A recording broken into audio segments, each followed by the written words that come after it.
All right. Well,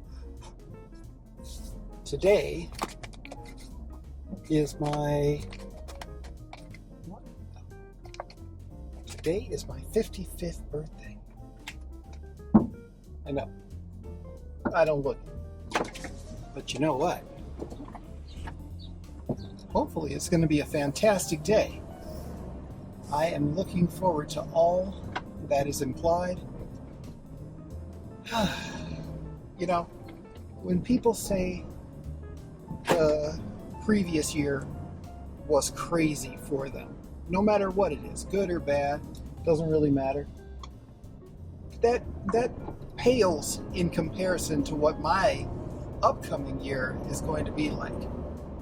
So, in the next 6 days, I am having open heart surgery, as we all know.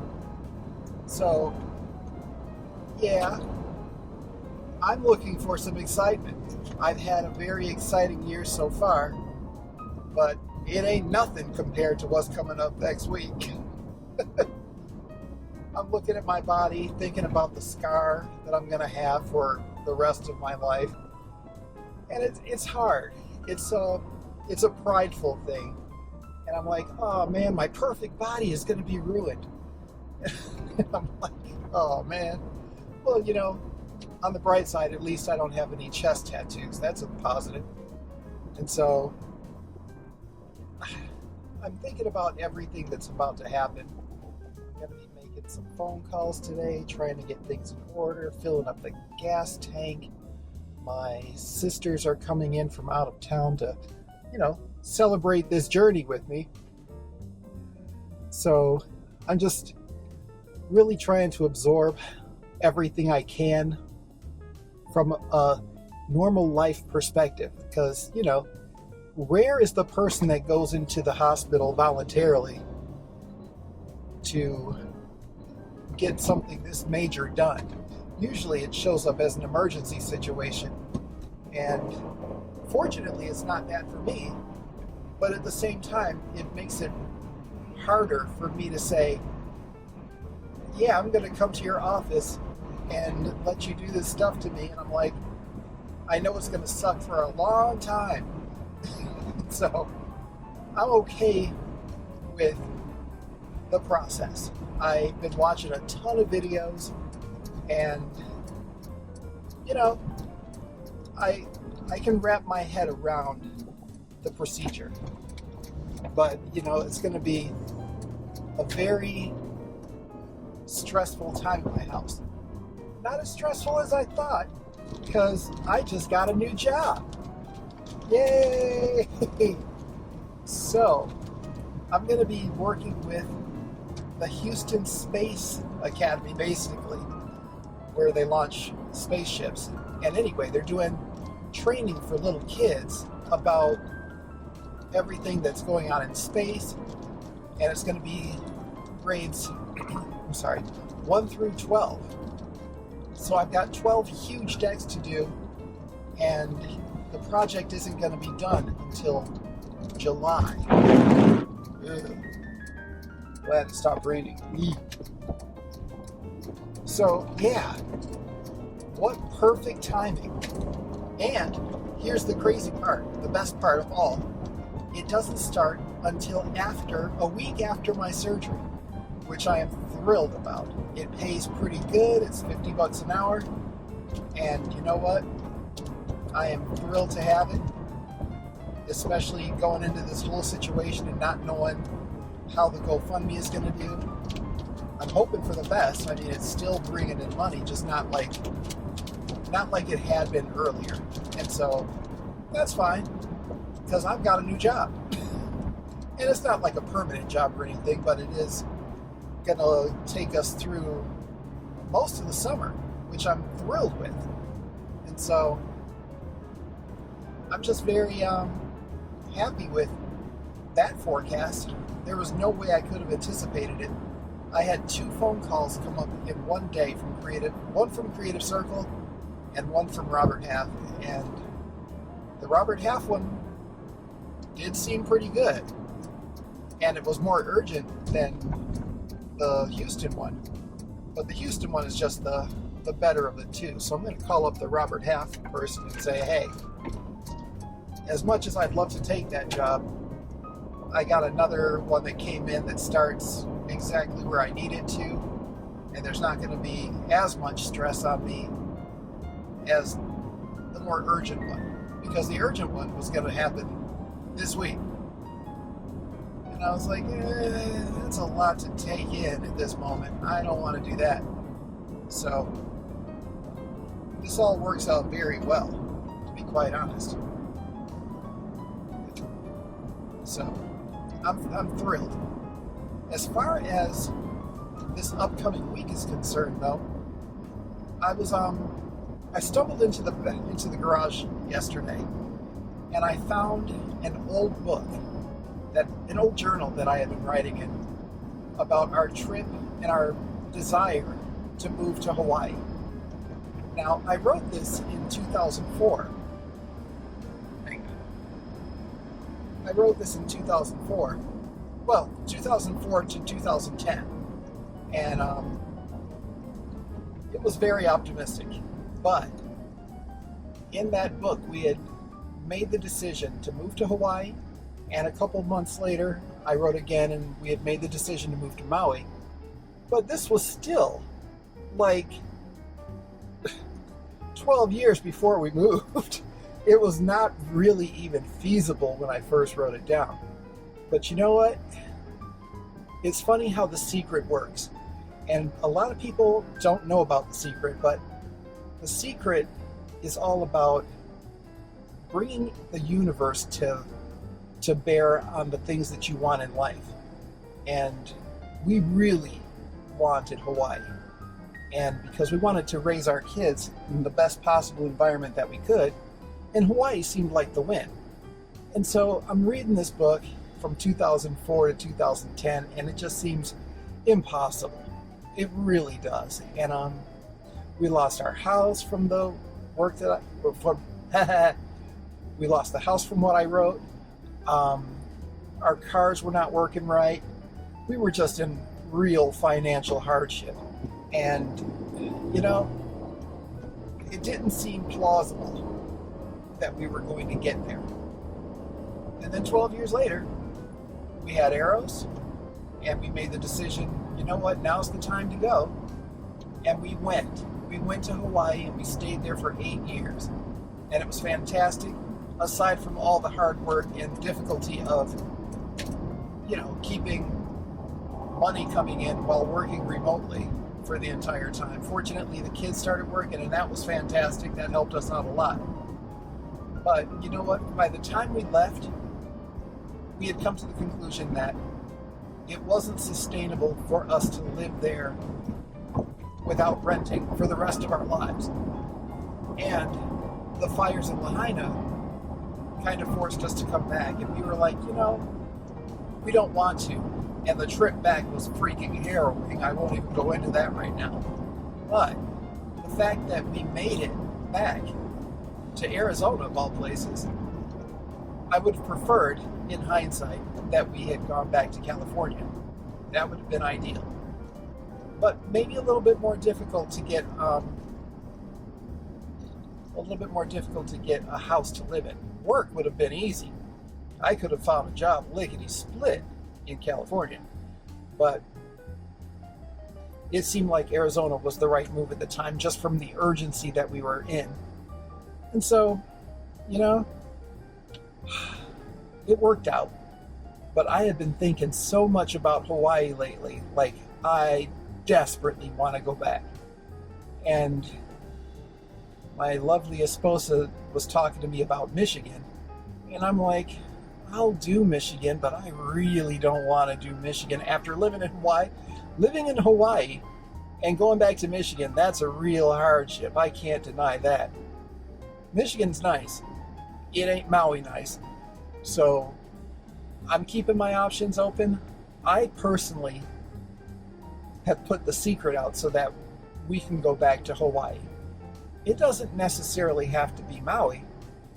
In fact, it could be, I don't want it to be Oahu either, but it could be Kauai, It could be the Big Island. I'm not picky. Or it can be an entirely different place that has an ideal climate for us. It doesn't have to be an island, but I'd prefer that it would be near water of some kind. That may or may not happen. I'm hopeful. But right now it feels very much like I'm turning a page in life that not a lot of people get to turn. I mean, it's such a restart, and I'm very happy about that. And I'm trying to go into it with the secret locked and ready, where I've got all of my intentions aligned and focused on. And I think the most important thing is just to stay positive, stay focused, do my mind shift every morning. If you guys don't know what mind shift is, it's a video where a bunch of professional motivators are talking to you. And it starts out with, there is nothing as powerful as a changed mind. You can change your clothes, your address, your spouse, and you can change all these things. But if you don't change your mind, the same experience will perpetuate itself over and over again, because everything outwardly changed, but nothing inwardly changed. And so that's just the first line. I've memorized it over the years. And it's a very important thing that I do every morning. And to be honest, I haven't been as consistent as I had been before. But recently, especially with this upcoming surgery, it's become a lot more important to me to start saying it daily and feeling it and, putting out that energy, getting that positivity working in my benefit. So my goal is to move us out of this house this year. It's also to really put both feet into my YouTube channel. Every time I get discouraged about my YouTube channel, I think, you know what? There are people out there that have worse ideas than me and have a solid monthly income. I mean, people that you see are either hyper or really slow or not interesting or rambling. There's a million different variations of people out there doing their own brand of YouTube and having either moderate or great or no success at all. I personally think that my ideas are pretty solid. My enthusiasm for doing the show is solid. I feel like I come into it with a solid energy where I'm not overly exuberant, but at the same time, I'm relatable. And I just need to get the right formula for everything to really take off. And I don't know how the people that have shitty shows pull it off, because I think that, no, I do know, consistency. They are doing their thing consistently, and that's their win. That's how they are building up their following. It's by putting out videos more often than not. And to be quite honest, it's a challenge to put this video out. Well, do my channel consistently with all the stuff going on in my life at the moment. I can't deny it's been chaotic, to say the least. And when I say my year's been crazy thus far, that's no denial. It's 100% true. My year has been crazy. And I'm thrilled to start this new freaking thrill. All right, so I'm at Black Rock, and I'm going to take you in with me. We're going to see what happens.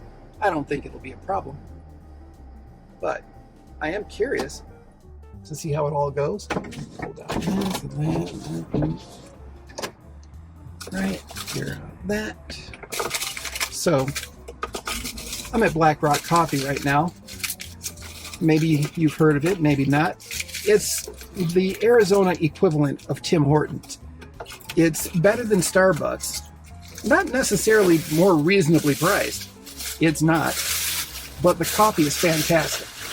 And even as I hear that Starbucks is putting out $10 coffees now, which I can't imagine being worth it, I love BlackRock's coffee. And I love the people that work here. They're fantastic. You'll see them in a sec. Let me grab that. All right. So we'll see how it goes. I don't know how they'll do with a camera in the store.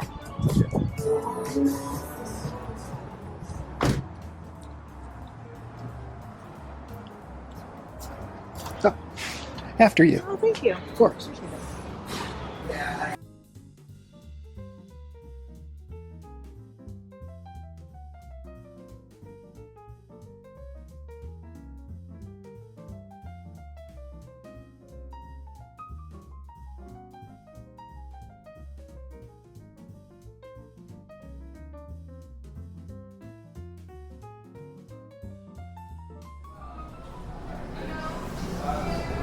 All right, so now time to go back home. It's so funny. The guy I just passed by that you saw on his computer, he's doing a video conference at this restaurant, and you can tell we live in the future. Yeah, we do video calls and 360 recordings. Honestly, it's like living in the Jetsons. And what's coming next is going to be even more crazy. My God, I can't wait. Everybody is harping on about the dangers and the cost of AI, and I'm like, regardless of what happens, I will remain optimistic. And I think that's the most important thing. Regardless of what's going on with technology, I think it's going to be amazing with all of the technological advances we'll be able to do and have in the next 5 years alone. I mean, can you imagine? When I was born, they didn't even have smoke detectors yet. That's crazy. There was no airbags. I could go on and on with the things that weren't created 55 years ago. My God. And where we're at right now, I am so excited. Anyway, getting back to the other conversation, I am thrilled to get my YouTube channel started. It's not that I don't enjoy presentation design. I did for a really long time. And I can't deny that I'm a really good presentation specialist. I know this. But at the same time, I've been doing it for 22 years. No, holy crap. I've been doing it for 26 years. I tell people I've been doing it for less than that because, you know, when you say you've been doing something for almost 30 years, you kind of cut yourself out of the employment market. The first question is, how old is this guy? And I don't really think about age discrimination. I mean, you saw in BlackRock, the chick thought I was mid-30s. That's crazy. Mid-30s. So, yeah, I do enjoy presentation design. I love telling the stories. I love putting things together. I love building animations and all that stuff. But I can move my skill set into YouTube and make much more money and talk about whatever the hell I want. And that is the real win. If I could do that and make a decent amount of money for the family, work from home, talk about whatever I want, make a ton of money, that, it sounds so nice. And I really do think that unless you're some type of entertainer or have the ability to be communicative with your audience or anything, I mean, I don't know if YouTube is right for accountants or people that don't have the drive to be on camera every day. I don't have any problem with it. I'm an extrovert, so it really does work out well for me. And I've always been an extrovert. I've never been, have I? I don't recall ever being super shy. But, you know, a lot of people are, and a lot of people can't do YouTube, and that's entirely fine. It's not that I don't enjoy competition, especially when you see the competition out there. My God. Yeah, I don't mind the competition, but there's a lot of people that couldn't even conceive of doing a YouTube channel. I'm fine with it. It sucks that the world is shrinking jobs because of AI, but it also requires adaptation. If you can't adapt to the changes that are coming, then you know what, maybe this country isn't the right one for you. You could probably go to another country and have a more meaningful life in the field that you picked.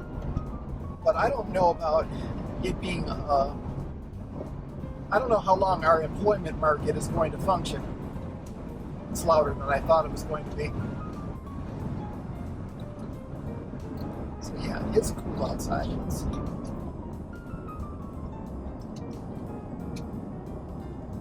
As for me, I'm completely enamored with doing a YouTube channel. It's something I've been wanting to do for a really long time.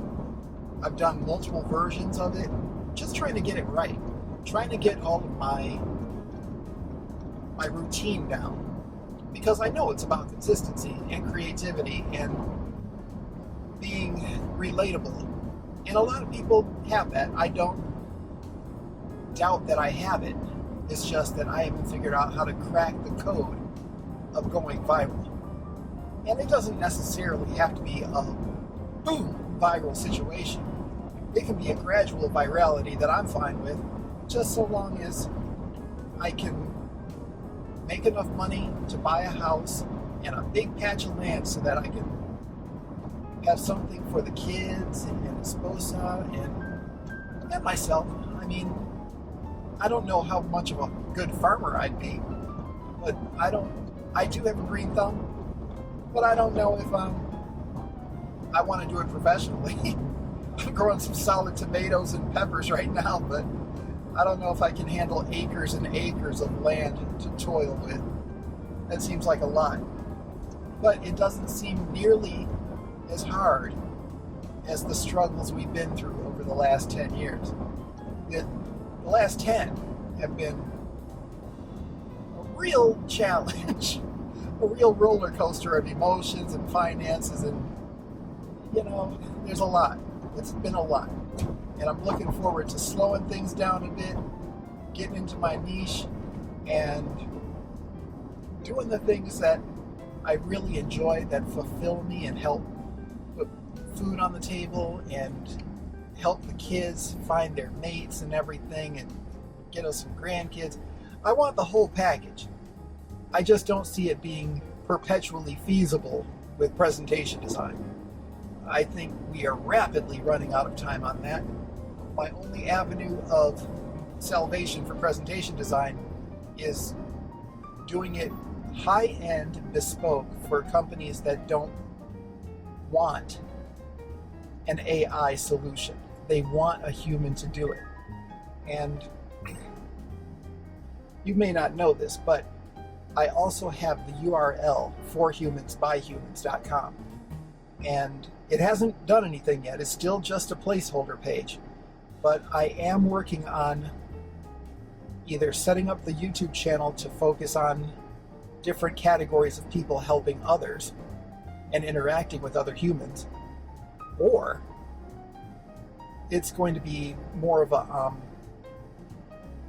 maybe a website, not unlike Etsy, where people sell things they've created with their own hands. I think that would be a really good one too. And that's not to say they couldn't be combined, but I think that it's ripe for opportunity with that name. forhumansbyhumans.com. seems like a really prescient idea, especially with the forecast of how AI is going to eliminate so many jobs. And it's weird for me to even think that a machine can be more creative than I am. And it's not. It's not more creative than I am. It's just way faster and good enough. And so that makes my life a little bit harder because, most companies aren't doing huge presentations every single month. And if they do, they're doing it internally with varying results. You never know what your company might do. But it's fewer and more far between the opportunities to do high quality, consistent presentation design. And like I said, I'm trying to get out of that. I want to go into YouTube. I am also thinking about talking more educationally about this whole surgery coming up. I think for my own demographic, I think that I can be a very motivational source for people in my category. And, it's not so much about race for me, but it's more about age and lifestyle. If you have a lifestyle where maybe you're not doing the right things with your body, maybe you're not exercising the way you should, maybe you're not eating all the right foods, whatever it is, whatever is keeping you from living an optimal life, and then you find out you've got some heart blockages, I'd like to walk you through that. I'm a couple steps ahead of you. I am going into the hospital on my own without an emergency. So, yeah, I think I might be a fairly good choice / voice for people in my age group. Especially guys that maybe have an office job and don't even recognize the risks that they're facing because they're not doing like heavy lifting or working a blue collar job where they can say, hey, I get it. I'm doing a very large, stressful job, like construction or road work of any kind. Very stressful. You see guys conking out all the time because they don't take care of themselves. They work really hard, they drink and play really hard. And there's nothing wrong with that so long as you're taking care of your ticker. I myself was on the opposite end of that spectrum. I exercised every once in a while. I've never been obese. I've been higher than I like, no question about that.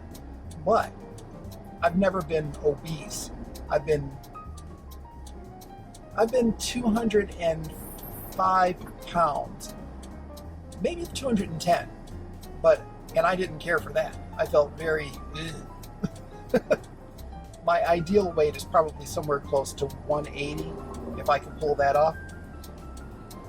My lovely esposa, she would prefer that I'd be 170, but that seems like a really big shift.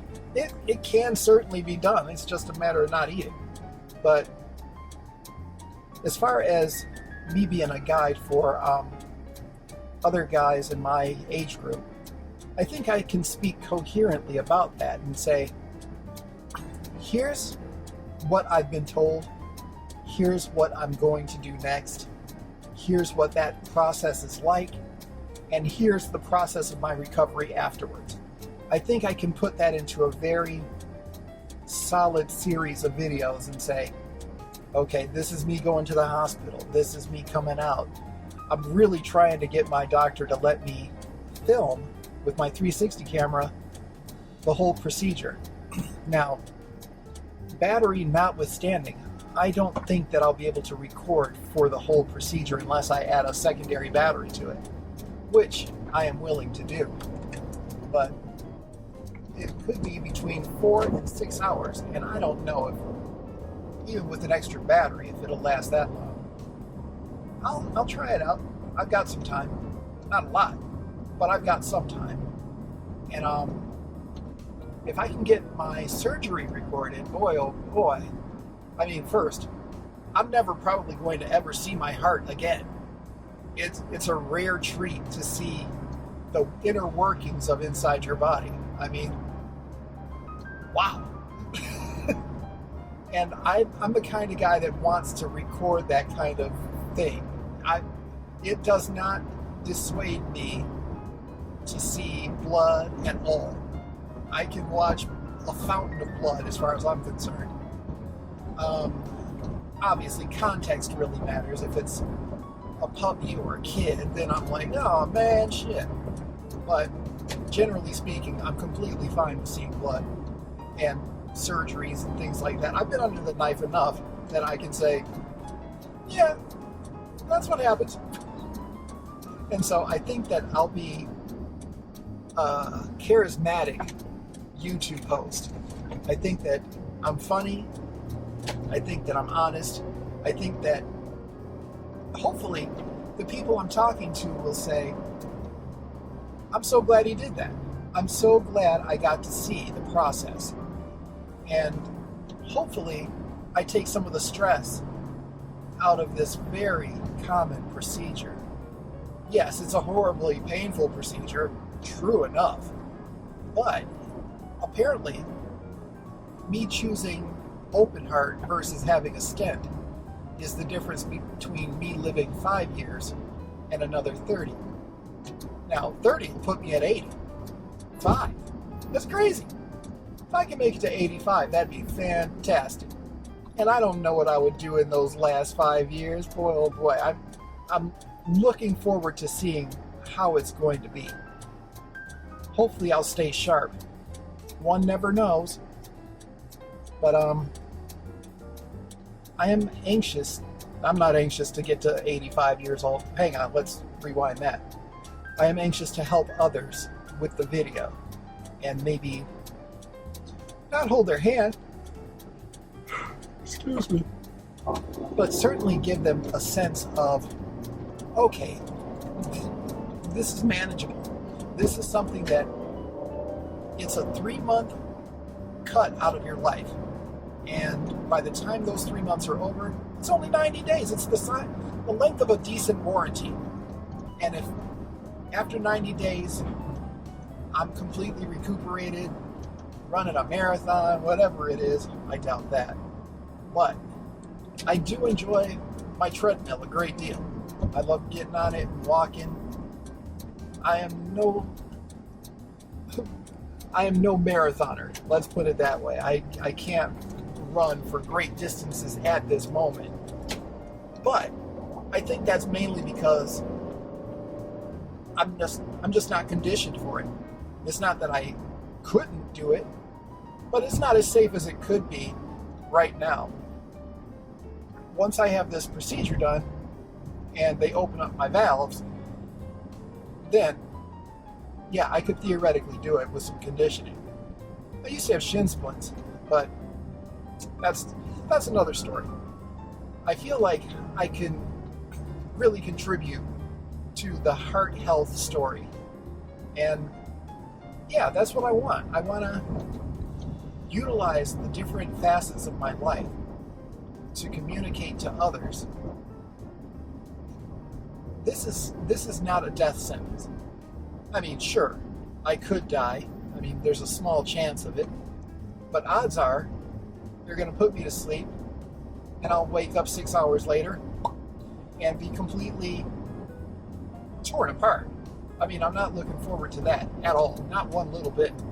But knowing that I made it through the surgery will be huge. I'll be like, holy shit, I'm alive. Because I trust doctors because, of the schooling. And I feel pretty good about my surgeon. But honestly, one never knows. And I try not to get too caught up on the what ifs. I try to keep all of my options positive. But one never knows. And that's where insurance comes in. This show is brought to you by AARP life insurance, where you can get $150,000 worth of coverage for only $93 a month. Yeah, clearly I've been looking into everything. So I know the rates of the life insurance policy. I can advise you that AARP, if you're like old enough, is a benefit. And, you know, I personally ran away from AARP. I was not trying. They hit me up at like 40. I was like, what are you guys doing? You are not scheduled to be here yet. I'm 40. Got so mad, threw out all of their information. I was like, not interested. You can talk to me in 15 years. And now here we are. 15 years later, about to have open heart surgery, and all of a sudden AARP is like, welcome back, sir. I see you've come back to the fold. I'm like, yeah, I guess. It is what it is. Well, I'm back home right now. I'm going to take my coffee up to my lovely esposa and start my birthday off right. I will talk to you guys later.